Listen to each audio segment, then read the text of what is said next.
আসসালামু আলাইকুম প্রিয় ভিউয়ার্স, এই সেগ্রো কেয়ারের পক্ষ থেকে শুভেচ্ছা এবং অভিনন্দন। তো আজকে আপনাদের দেখাবো ভিন্ন ধরনের আলু চাষ। তো দেখেন প্রিয় ভিউয়ার্স, এখানে আলু চাষ করা হয়েছে। যে দেখেন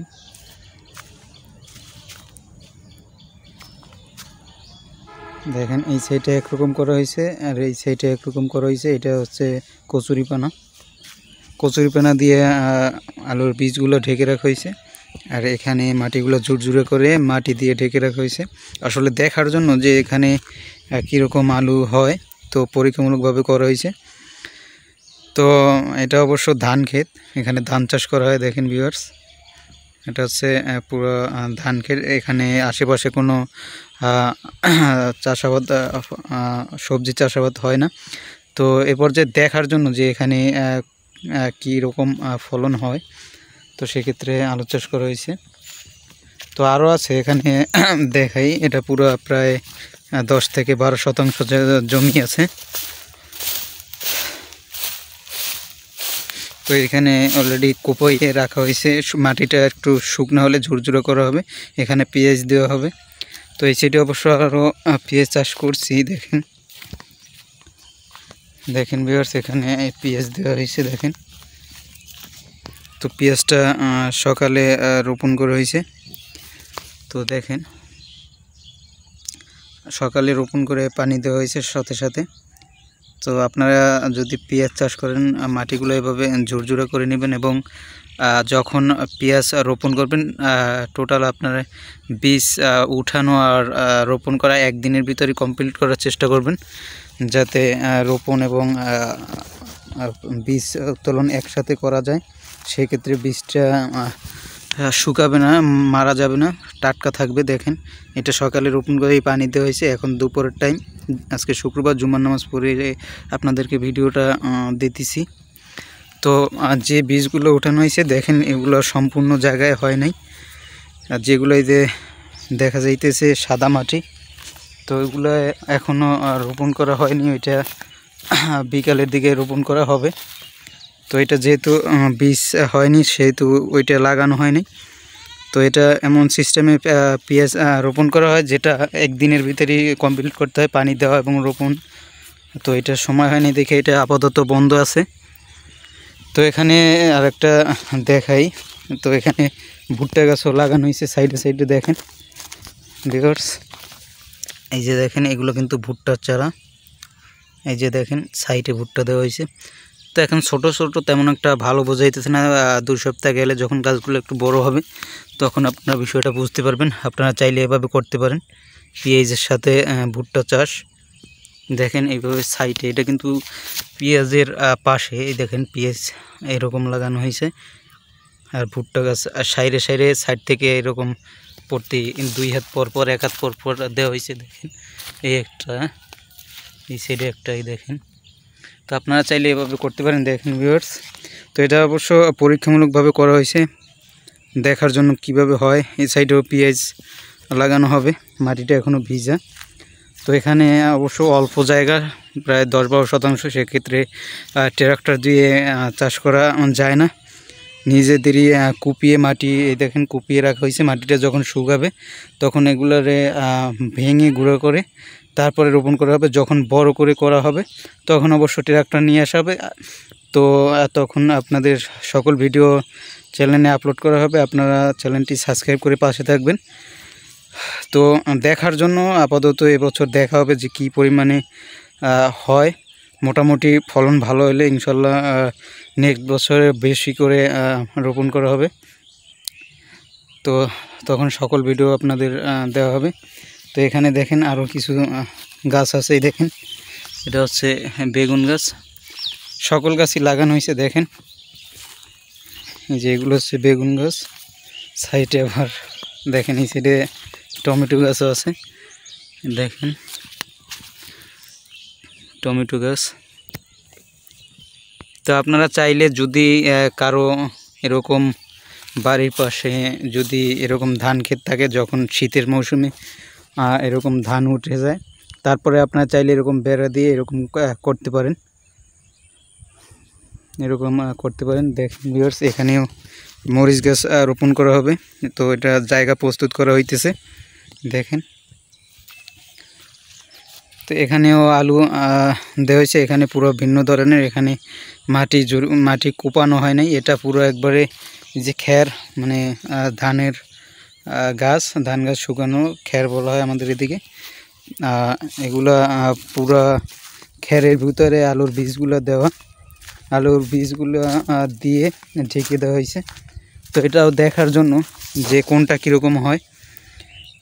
তো আপনাদের সকল ভিডিও দেব যখন গাছ বের হবে 2 সপ্তাহ পরে, তখন আপনাদের ভিডিও দেওয়া হবে। তো দেখেন ওই সাইডটায় এক ধরনের দিছি, মানে এটা হচ্ছে কচুরিপানা, টগর যেটাকে বলা হয় আমাদের এদিকে, আর এটা হচ্ছে নাড়া দিয়ে দেওয়া। তো সব 2-3 ধরনের পদ্ধতিতে আলু চাষ করা হয়েছে, দেখা যাক কোনটা ভালো হয়। তারপরে নেক্সটে বড় করে ওইটাই করা হবে যেটা ভালো হবে। তো এই সাইডে মরিচ গাছ দেওয়া হবে। তো অল্প কিছু জায়গার ভিতরে মোটামুটি ইনশাল্লাহ সবগুলাই গাছ রোপণ করা হবে। তো দেখার জন্য কিভাবে কি কোনটা ভালো হয়, কোনটা কীরকম হয়। তো দেখেন ভিউয়ার্স, এখানে আপনাদের দেখাই ভুট্টা গাছ কীভাবে থাকে। এই দেখেন, যে দেখেন ভিউয়ার্স ভুট্টা গাছগুলো কীরকম।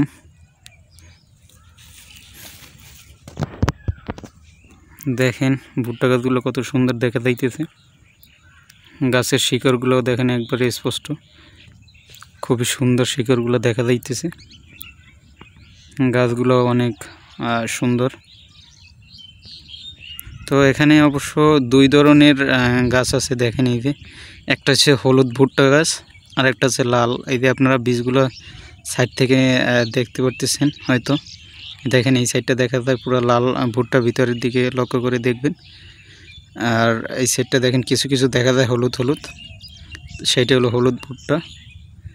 তো আপনারা এভাবে বাজারে গেলে দেখা যায় এরকম পুরো একটা কিনতে পারবেন। এখানে প্রায় 50 থেকে 60 পিসের মতো গাছ আছে। এটা মাত্র 30 টাকা 25 টাকা জায়গা ভেদে এক একজন এক এক রকম বিক্রি করে। তো আপনারা এভাবে কিনে নিয়ে এসে যে কোনো জায়গায় বাড়ির আনাচে কানাচে, অবশ্যই এটা অবশ্য রৌদ্রের জায়গা প্রয়োজন হয়, যেখানে জলা জায়গা, রৌদ্র জায়গা, সেখানে আপনারা রোপণ করতে পারেন। তো খুবই ভালো একটা ফল ভুট্টা, খুবই সুন্দর হয়। দেখেন কত সুন্দর দেখা যাইতেছে। তো আপনারা চাইলে এভাবে করতে পারেন, সকল ধরনের গাছ আপনারা রোপণ করতে পারেন। তো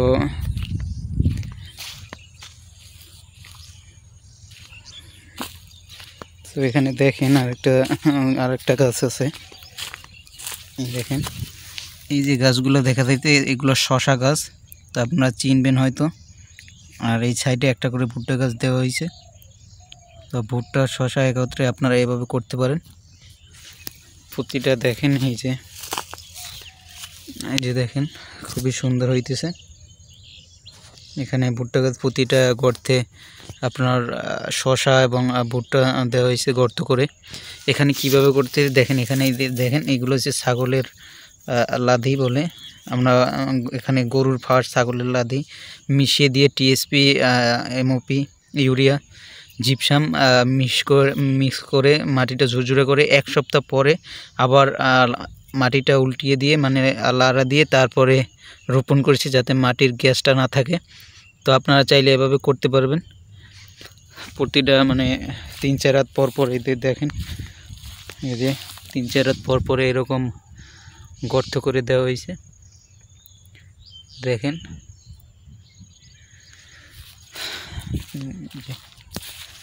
প্রতিটার সাথে দেখেন একটা একটা করে ভুট্টা দেওয়া হয়েছে। তো আপনারা চাইলে এভাবে করতে পারেন।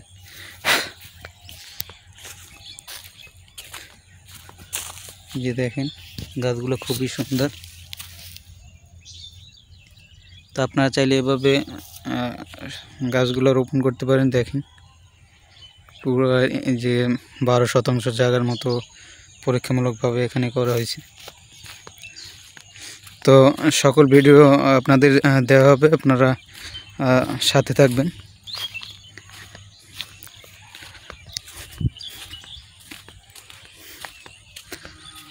তো আপনাদেরকে আরেকটা বিষয় দেখাই, চলেন।